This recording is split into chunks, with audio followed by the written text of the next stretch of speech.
Dans un tout autre registre, cette hausse de 40% du nombre de personnes décédées sur nos routes au premier semestre 2011. Les chiffres du dernier comité territorial de prévention de la délinquance l'ont confirmé. Retour et analyse de ces phénomènes qui brisent des familles calédoniennes. Alexandre Rosada et José Solia. 34 tués depuis le début de l'année 2011. À la même époque, l'an dernier, il n'y en avait que 27. Les chiffres du dernier comité de prévention de la délinquance le disent. Le nombre de tués a augmenté de 40% et le nombre d'hospitalisés de 32%.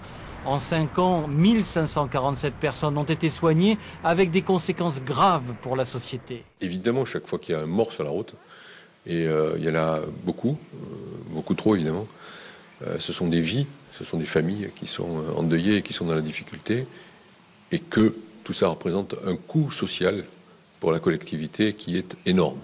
Pourtant, les efforts sont soutenus en matière de prévention. Les campagnes de presse et d'affichage se succèdent et les interdictions de vente d'alcool le week-end sont accrues. Mais le profil des contrevenants reste le même. 63% conduisent sous état alcoolique, 68% sont en excès de vitesse, 26% sont en défaut de permis de conduire. Face à ce constat, une répression plus forte semble s'imposer. Je suis convaincu que la répression est une des formules, sans négliger la pédagogie, la prévention, les campagnes de prévention qui sont faites avec le concours de la presse. Mais je crois qu'il faut être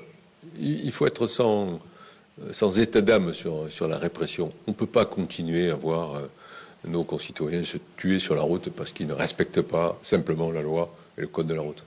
Une répression intensive qui semble porter ses fruits, d'autant que depuis le 11 mars et l'installation des 4 radars mobiles, le comportement des usagers en matière de respect de limitation de vitesse commencerait à s'infléchir.